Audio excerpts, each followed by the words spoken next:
शिव महापुराण जी की कथा के क्रम में आज शिव महापुराण के कुमारखंड का आज 14वां अध्याय। इस अध्याय का नाम है गणेश द्वारा स्नान गृह में शिव प्रवेश रोकने पर शिव गणों के साथ युद्ध करने के लिए भेजा।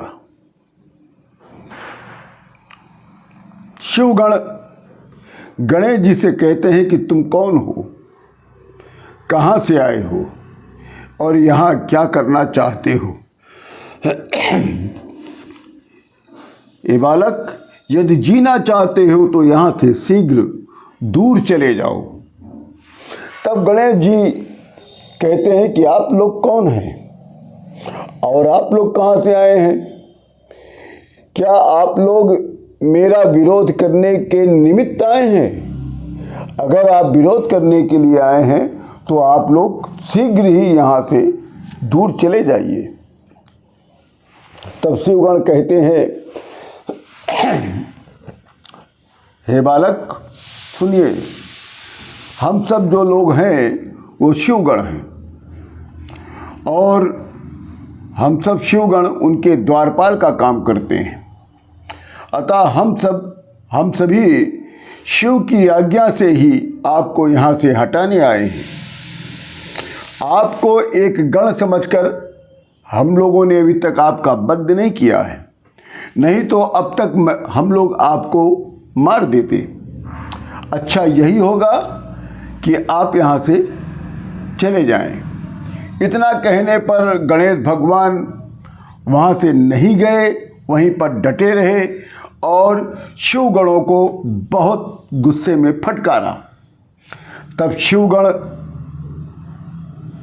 वहाँ से शिव जी के पास चले आए और शिव जी के पास आकर सारी घटनाक्रम भगवान शिव जी से बताया। तब शिव जी कहते हैं, कौन है वो बालक जो शत्रु के समान ऐसी बातें कर रहा है? निश्चय ही वो बालक अपनी मृत्यु को चाहता है। तुम लोग भी कायरों की तरह उसकी बात मुझसे कहने चले आए। तब शिव जी ने फिर उनको डांट कर भेजा शिवगणों को। तब शिवगण फिर पुनः गणेश जी के पास जाकर कहते हैं कि हे बालक, आप हैं कौन और आपको यहाँ पर द्वारपाल किसने नियुक्त किया है? अभी आप बालक हो और हम शिवगणों के पराक्रम को आप नहीं जानते हैं। तब तक गणेश भगवान ने लाठी उठा लिया और लाठी उठाकर कहते हैं कि तुम लोग यहाँ से दूर भाग जाओ, नहीं तो मेरे प्रचंड रूप को जब देखोगे तो तुम लोग उपहास के पात्र बन जाओगे। तब शिवगण भयभीत होकर शंकर भगवान की शरण में पुनः चले गए और वहाँ जाकर सारी बातें बताई। तब शिव जी कहते हैं कि हे गणों, तुम सब कायर हो, वीर नहीं हो। तुम सभी लोग जाओ और उस पर प्रहार करो, चाहे जो भी हो उसे वहाँ से भगा दो। तब शिवगण फिर पुनः आए, फिर कहते हैं कि ए बालक सुनो। आए फिर कहते हैं कि ए बालक सुनो, तुम अपने बल के घमंड का व्यर्थ घमंड मत करो, यहाँ से दूर चले जाओ, अन्यथा अब तुम्हें हम लोग मृत्यु दे देंगे। बाहर बहुत जोर जोर से आवाज़ हो रही थी लड़ाई झगड़े की। तब पार्वती देवी अंदर से कहती हैं अपनी सखियों से कि हे सखी, देखो द्वार पर क्या कौन इतने जोर जोर से बोल रहा है, कोई लड़ रहा है, जैसे लगता है कोई कलह हो रहा है। तब सखियां बाहर आती हैं,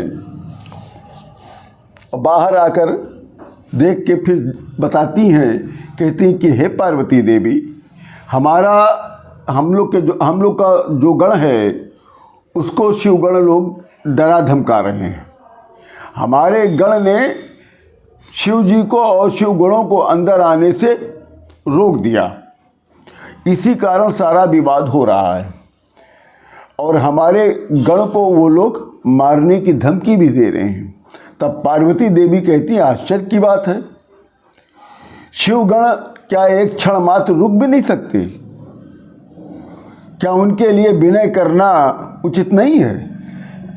तब सखियाँ कहती हैं कि हे, तब भेजती हैं पार्वती देवी अपनी सखियों से, जाके फिर से गणेश को समझा के आओ। तब सखियाँ फिर आती हैं और कहती हैं कि हे पुत्र गणेश, तुमने बहुत अच्छा किया जो इन लोगों को अंदर नहीं आने दिया। शिवगण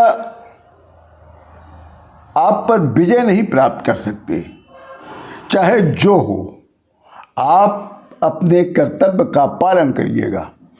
तब गणेश जी और उत्साहित हो जाते हैं, गुस्से में कहते हैं कि हम पार्वती पुत्र हैं और तुम शिव के गण हो, हम दोनों जबकि एक समान हैं, फिर भी आओ अपने अपने कर्तव्य का पालन किया जाए। क्या आप ही लोग केवल द्वार पार हो सकते हैं? हम नहीं हो सकते। हे शिवगणों, मैं बल से या विनय से अंदर नहीं जाने दूंगा जब तक मेरी माता पार्वती का आदेश नहीं होगा। तब शिवगण लज्जित होकर शंकर भगवान के पास गए और फिर पूरी बात बता दिया कि वो तो पार्वती माता का वो गण है। तब शिव जी कहते हैं, अच्छा, वो बालक पार्वती का गण है,